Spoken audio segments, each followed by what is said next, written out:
All right, hey y'all. So I'm here. I'm back with another Real Housewives of New York, season 13, episode 10. Y'all, I ain't gonna lie. The last like 10 minutes of this damn episode gave me a smooth, blown headache. I'm talking about super annoyed. Like, I'll explain it. I was just annoyed with the back and forth. Like, I'm just so tired. Like, I understand it's Real Housewives. The whole point is like for y'all to argue, but like I dead ass got like a headache from that whole fucking argument. Also, before I go any further, I would like to say I am gonna be bringing up some of the stuff. If y'all didn't know, Eboni did a interview on a Breakfast Club. I watched that entire interview. She pretty much said everything that I've said on my past videos. She pretty much kind of like spoke to a little bit.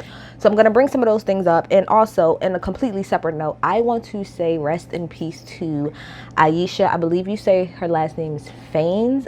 If y'all don't know, Aisha is from the she's most known for being like on a Grapevine TV. Bruh, when I seen that shit this morning, my whole heart, I really was about to cry. Like, I knew Aisha literally spoke for specifically black women. She just was like the most elegant, classy, smart, blackety black woman, hoodest person you would ever freaking, I've never even met her, but like seen on this side of the earth. I'm gonna miss that woman. I'm gonna miss her takes. I'm gonna miss her everything. Like, oh, rest in peace, Aisha. Like, oh my gosh, that shit really hit me hard this morning. But let's get into it. All right, so into this shit that don't matter really. Okay, let's get into it. So Leah gets on the phone and she calls everybody. She wants everybody to go to Salem. I don't know how to say Massachusetts because I think like it's I don't think, but it's weird. It's hard for me to say. So I'm just going to say she's going to Salem, okay? All the girls are going to get together. They're going to go to Salem. So we got Bershawn and Ramona. They go out to meet up. And Bershawn and Ramona are talking, and you know, Ramona's like, you know, so how was everything? I'm gonna be real. Before I even say what Bershawn said, I really feel like in my heart to heart with this conversation, Ramona wanted Bershawn to say that she didn't really feel what Eboni was saying, just so that another black person could say it and it wasn't just her.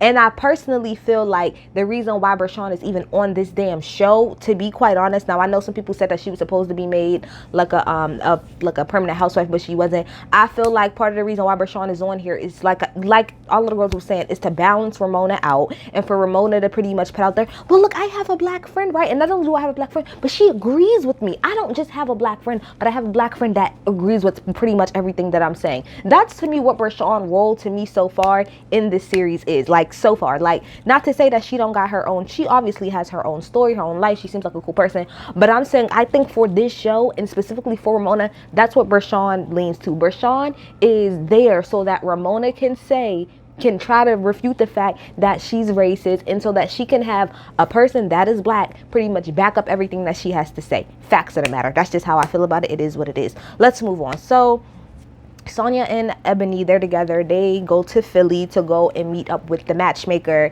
that Eboni set up for her. Okay, so Sonia talks about, remember they flashed back to that conversation when about with Ramona, Sonia, and Lou, how they were talking about Eboni and how they feel like she's kind of heavy-handed with some of the stuff that she says, and you know, talking about, you know, blackity black shit.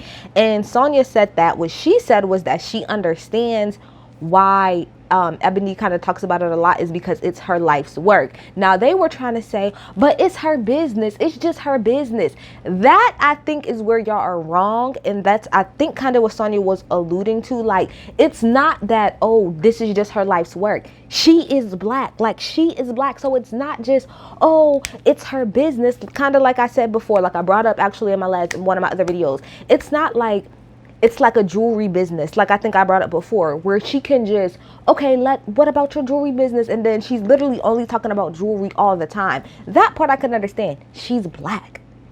You can't distance yourself from that existence.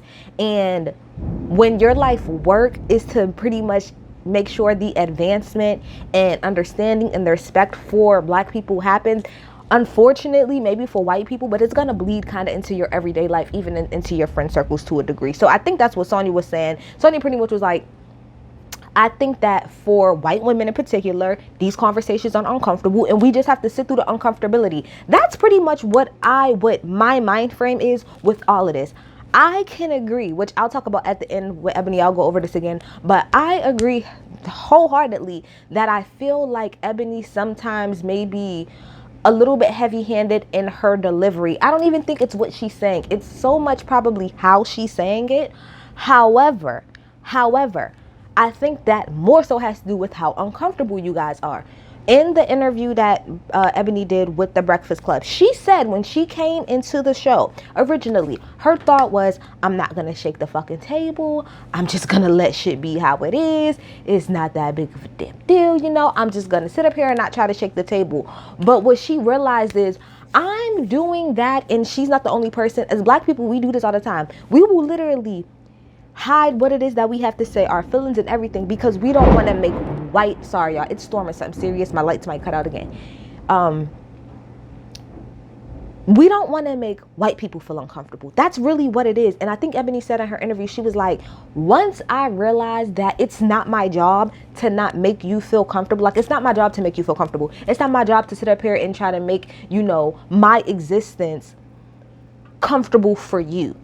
And when you look at it from that lens, I can understand. That's why I agreed with Sonia when she was like, I really just think that it's an uncomfortable conversation and white women don't like to sit through that type of shit. Facts. Not white women, white people, a lot of white people, period.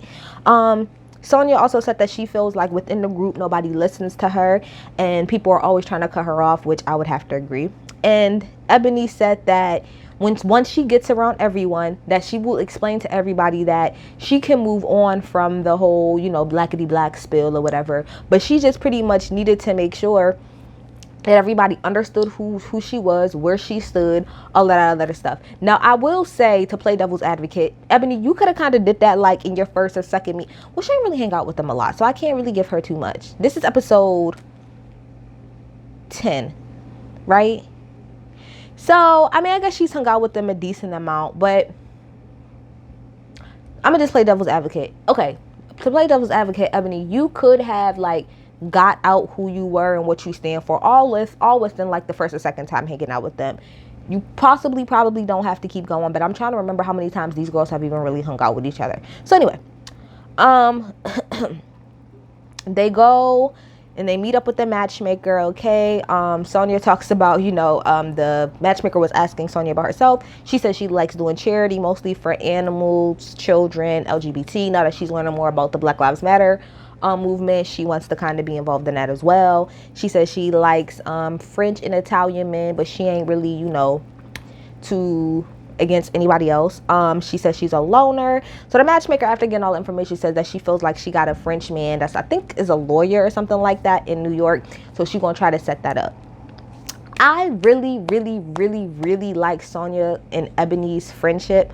I think they are both comfortable around each other because one doesn't judge the other. And I'll bring this up, I'll talk about it a little bit later, but Sonia ends up at the very end, of course, talking about how her and Ebony was hanging out and stuff like that, and it wasn't about, you know, all this stuff that the other girls was talking about. I think the reason why is because Ebony understands and sees that Sonia gets it, and she's seen that early from like the very first situation that even happened in the at Lou's house. I think Ebony looks at Sonia and gets that Sonia gets it. So there's really no point of her, I guess people will call it teaching or preaching, because she gets it. Like, she might not get it 1,010%, but she really does get the basis of a lot of what Ebony says, and she's also willing to learn about shit that she doesn't know. She doesn't shy away from the conversation. She doesn't try to act like she bigger and better than, and that's why I feel like Ebony probably feels more comfortable about talking about anything but that with Sonia, because you don't have to. She gets it. And then when it is brought up, it's not even talked about for a really long time. It's brought up, they talk about it, boom, they can move on to something else. And I don't think the other girls can do that. And I also feel like Sonia feels comfortable with Ebony because Ebony doesn't judge her. Not only does Ebony not judge her, but Ebony does not look at Sonia through the same lens that Lou and Ramona does, excuse me. It's not through the same lens. It's a different type of lens that Ebony looks at her through, and I think she feels less judged around Ebony than she does around Lou or Ramona, because we all know that they some judgmental assholes. So now everybody's getting ready to go on a trip. Leah ends up getting like this tour bus, I think, for the girls. Really nice bus. All of the girls come on there, everybody. So most of the girls go to sleep at first. And so you got Sonya, Bashan, and Lou. They're talking about vibrators or whatever. And Sonya's talking about, I gotta get a new vibrator. So they all go online, get a vibrator. Bashan gives us a little background on herself, says how she was married to a British banker, which really, honest to goodness, to me makes sense about a lot of different things about Bashan, in my opinion, or what I think about Bashan, and to be quite honest. And she also talked about, you know, her cancer and how she's been, you know, free of cancer for 13 years, all of that stuff. So we learned a little bit more about Bashan. So then we get to the hotel, okay? And they get a little quick history about Salem. Sonya obviously loves it, okay? So everybody gets ready for dinner. Now they're gonna go have dinner. I believe they said at like a tattoo shop, but it like is set up for like dinner and stuff like that. So let me see. Leah looked Ramona, your body was on point, girl. Body's always on point, Ramona. Eboni, you looked really, really good. Hair was laid, sis, okay? Sonya's hilarious because when Eboni came downstairs, right, and they was talking about like Ebony's ass, which to be quite honest, Eboni does not have a big ass. Like it's alright, but it ain't all that. But maybe compared to the white woman, it is. Okay, whatever. But Eboni like did a little pop thing or whatever, like this. She popped, and Sonya gonna say, "Oh, you can tweak." And what the Leah was like, "Okay, boomer." First of all, that wasn't twerking. That was not twerking. That what Eboni did was not twerking. Absolutely the fuck not. She couldn't even fucking pop her damn butt. You could tell Eboni don't know how to dance for real. Anyway, so this is where shit hits the fan a little bit. All right, so work with me, y'all. All right, so. They all sitting down. This is before dinner. All of the girls are sitting down. So Sonya brings up to the rest of the girls about the trip that her and Eboni had, okay? She brings that up, and I think also Ramona was like, oh yeah, I want to hear about that. How was the trip and stuff? And she was like, it was good, and you know, and to put it out there, I just want to put it out there. We talked about a lot of stuff. We had a lot of girl talk, okay? It wasn't just a whole bunch of preachy stuff. So Bershawn is like, whoa, like why did you bring that up? Like, why you say that? And Sonya was like, well, because I wanted to put it out there that, you know, Eboni is just not all about what y'all think, pretty much. Saying she's just not all like about Black Lives Matter. She know how to talk about other stuff. And so Bershawn was like, whoa, like why would that be an issue if she does talk about it? So then Sonya goes into explaining about what some of the other girls said. Lou said that Sonya was stirring the pot. Was she? A little bit. She definitely was stirring the pot a little bit, just that bit. So, okay, Eboni says, all right, she's like, I just wanted to speak on this. Because remember, she did say that she was going to speak on it. She was like, I just want to make sure, I want to put this out here on the forefront. It's not that I can't kiki and laugh and have fun with y'all. I can. But I want to make sure that the things that you women pretty much are all aligned with like the correct things, and you're not aligned with white supremacy. Now, I know to a lot of other people that could be a heavy-handed word for them, and I know that triggers the shit out of white people or whatever, and even some black people, because I've seen some comments of some black people, like Eboni talked about too. Pause for a second. Eboni talked about in her interview how there's a lot of black people who pretty much is like, oh my gosh, Eboni, why are you coming doing this? You're ruining the good time. Why can't you just come in here and have fun? And I'm going to touch on that in a fucking second. I'm going to touch on that in a second. Do you need to come out, hun? So she talks about, sorry about that. So yeah, so she, sorry y'all. I can't even remember what the fuck I was saying. Let's just move the fuck on. Anyway, so I'm sorry y'all, hold on. Okay, so Eboni said she wanted to make sure that, again, that everybody was aligned with the right things. So like I said, I know that white supremacy and all that other shit is like a big word for white people and all that other stuff. But here's the thing. I would have to agree with what Eboni is saying. Now, maybe y'all feel like the way she went about it wasn't the best way, but this is where it gets this is where people, I think, gotta understand it a little bit more. Okay, so as we have already all established, right? Eboni's work, her literal life's work and her actual business is surrounded. Her work is based in and surrounded about the betterment and the enhancement of black people, okay? This is not just something that she does in her everyday like spare time. It's literally her life's work, right? So if Eboni was to go ahead and be around people who do not align with pretty much what's best for black people. If she's sitting up here and she's kikiing and foo la la la and with people who do not have their best interests, who could give two fucks about black people, then it makes her kind of look like a hypocrite. Now, we are all hypocrites, period, right? But she is in the public eye, so it works a little bit differently for her. She more than like me, like I'm just like an average person. She can't just like me walk around and be around, like somebody who might be for Trump and not say anything or just kind of let it be. Her literal life's work and what she does on an everyday basis, her business, the way she makes her money is surrounded and deals heavily with black people, how we're treated, how we're mistreated. She's very into the political sphere at the same time. So for Eboni in particular, she really can't just sit around and be around, for example, like we get up to later, people that are Trump supporters and not ask certain questions, because then her supporters are going to look at her and be like, all of her comments like, well, you say that you for this, that, and the third, but you sitting up here and you hanging out with this person. I don't understand how you supposed to be for the betterment of black women, but you're sitting around here around white women who don't give a fuck about us and who wants to sit up there and be for Trump. I'm talking about optics wise. For her, optics wise, it doesn't look good. It does not look good. It just doesn't. But I can also understand from a personal standpoint, which she brought up later.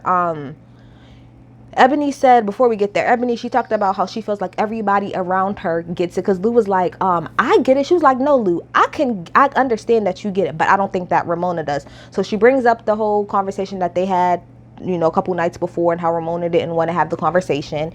So at this point, this is when shit really started getting ugly, and I didn't like it. Everybody start throwing everybody under the bus. Ramona go, well, Lou said this and she said that, and then Lou was like, no. Well, this person said that, and Brashawn said that, and it's just everybody is throwing each other under the bus. This is why ain't none of y'all hoes really friends, because the minute some shit hit the fan, everybody wants to throw everybody. Well, she said that about you. No. Well, it wasn't just me. It was her.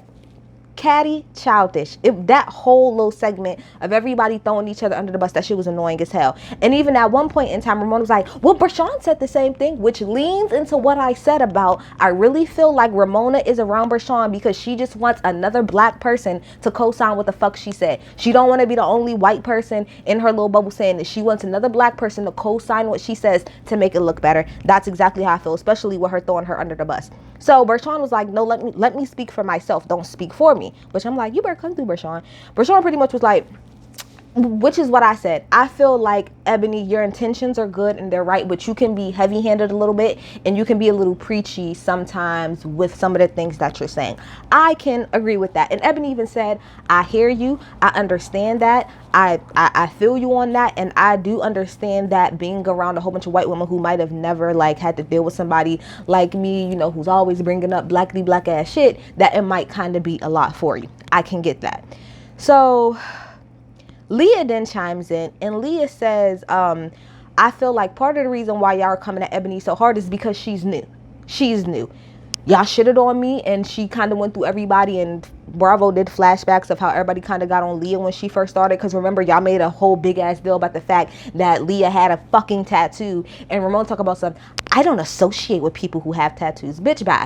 And then even if we talk about Tinsley, as much as I couldn't stand Tinsley's ass, y'all was on her ass too. That's the same reason why fucking Dorinda got her ass chewed up last year, because y'all was all going in on Tinsley. I mean, Dorinda was kind of right, because if y'all don't know, Tinsley ain't with her boo no more. He left her. But point of the matter is, y'all are hard on the new girls, period. And Leah was like, I don't think that you guys understand. Like, you are a group of white women, right, who are friends. And in y'all 13 years of being friends, y'all have never, ever, ever had a black woman be within y'all group of friends. So how about for a second we stop and think, maybe how's Eboni feeling about this? Because if you go on every news outlet about this damn show, Leah said this, every single headline says, Eboni, first black housewife on the Real Housewives of New York. Eboni, first black housewife. First black housewife. First black. That's all that's being made of a big fucking deal. So did anybody stop to think, I don't know, maybe she kind of feels like she has to do this because of the pressure that's being put on her. So I think that was a good point too. But then Ramona jumps in, and Ramona and Leah start going back and forth, and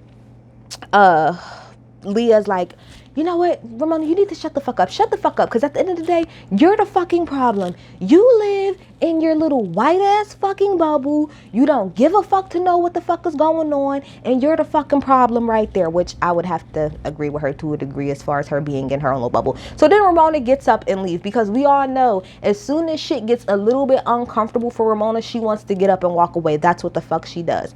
So then they get into this whole thing. I don't even remember what Eboni was talking about, but Eboni was just like, you know, I can't even remember. She said something to the effect of like, I know that people take this message, pretty much saying, I know people don't take the message of like the hardships of black people. They don't take it great coming from me because they look at me and be like, oh, well, obviously you're doing fine. And so Ramona jumps in and she was like, yeah, what are you talking about? Like, your life is great. You doing better than me. You got a Hermes bag and I don't. Like, I'm confused on why you're complaining. So that's going into the whole white bag of, because there's a couple of millionaire black people, that the rest of us should just be doing perfectly fine. Because Eboni is up here making six figures, that means that the rest of us has no other reason why we can't. That's that fucking mentality, and I don't got time for it. And Ebony's caught that shit and said the same thing. She said that's the problem. Y'all think just because y'all look at the outliers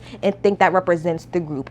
Eboni is a fucking 1%er when it comes to black people. Black people ain't making as much money as Eboni. Black people ain't making, the average black person ain't making no nearly as much money as she is. Don't have nearly as much education as she is. Don't have nearly as many doors as she do. And if you also want to throw in the fact that she is light skin privilege on top of that, we'll be here all damn day if you really want to talk about it. So let's not go down that road, Ramona, of talking about shit that you don't fucking know about. And you're literally playing, and I think I commented this on Erica De Niro's YouTube, which shout out to her, love her so much.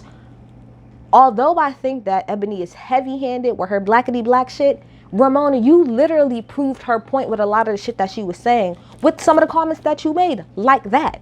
Because she's doing well, you don't understand why there's a quote-unquote black struggle. Shut the fuck up. That's what everybody was saying, Ramona. Shut the fuck up, sit down and listen. You want to keep getting up and walking away, shut up and listen when somebody's trying to explain something to you, okay? So then the topic about who voted for Trump comes up and all this other stuff, and they're like, well, we don't understand, Eboni, what is your problem because your mom voted for Trump? She said, yeah, and I was honest with that. So she was like, I was honest with that because I wanted to put it out there that I'm not judging you because you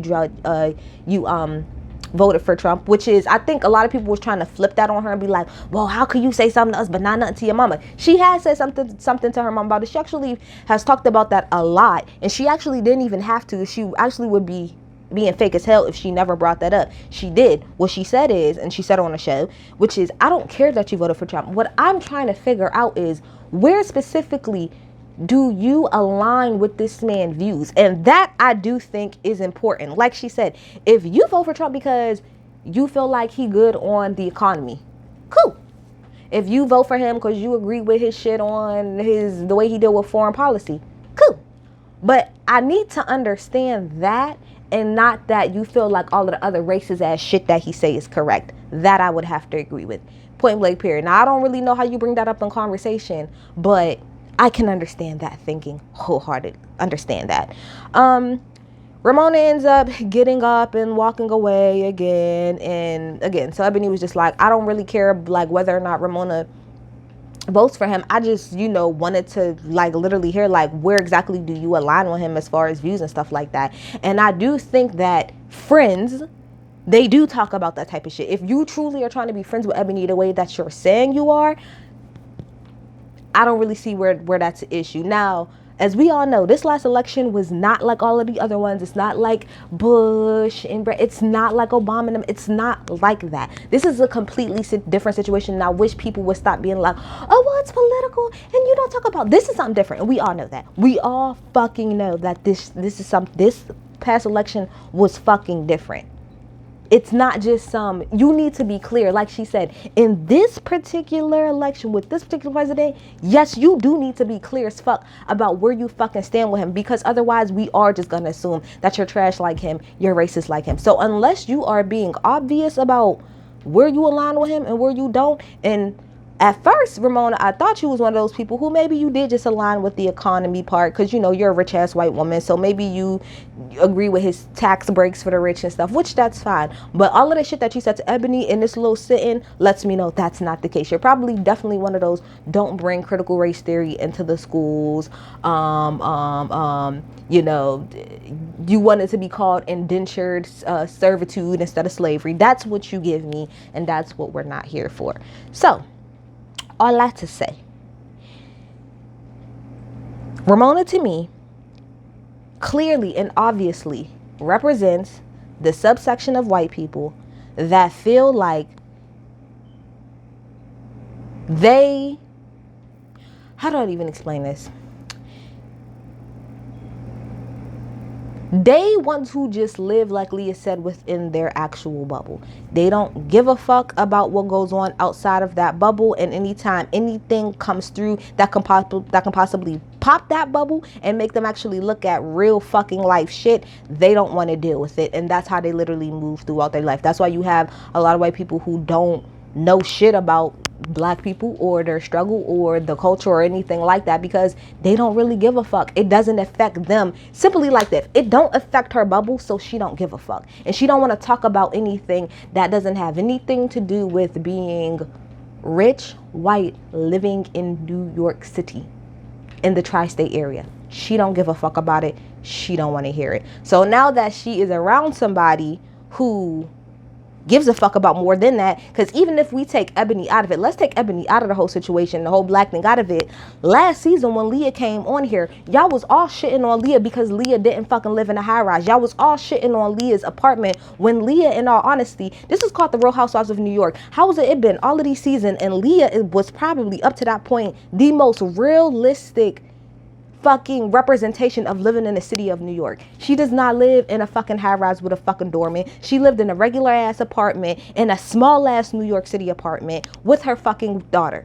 That is real life. That's real life. And none of y'all could comprehend that when y'all first fucking met Leah, because that's outside of y'all fucking bubble, and y'all don't give a fuck about anything outside of y'all bubble. And anything outside of y'all bubble to y'all, like somebody like Ramona, is beneath you. You don't want to hear it. Blah blah blah blah blah. But again, it gets down to uncomfortability. You don't want to sit there in the uncomfortable situation and uncomfortable conversations.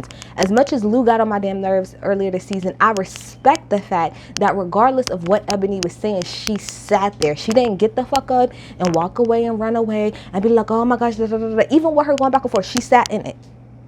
Sit in it, bitch. But as we all know, that's not the shit that Ramona do. But again, people feel like I don't judge Ebony or whatever, and I'm gonna say it again in case people didn't hear me. I do feel like sometimes she is a little bit heavy-handed in the way that she approaches, you know, trying to talk to these white women about, you know, blackness. But I feel like it's more so the uncomfortability on their side, and it's also people, specifically a lot of black people, who are uncomfortable with her making them feel uncomfortable. That's what it is. A lot of y'all are just not used to seeing that type of shit. Y'all used to going into y'all jobs every day, smiling and waving and just keeping it to yourselves. All of the stupid shit that we see certain white people fucking do all the time. So to see a black woman be on TV amongst a whole bunch of other white women and speaking her truth and speaking actual truth, it makes y'all feel uncomfortable. Y'all don't like it. That's what it is. It's making y'all all uncomfortable. That's why y'all be like, oh my gosh, I don't want to see it. I don't want to watch it. Because it's giving y'all secondhand, like, embarrassment type of thing. That's it, y'all. I'm hot. I'm out. Bye.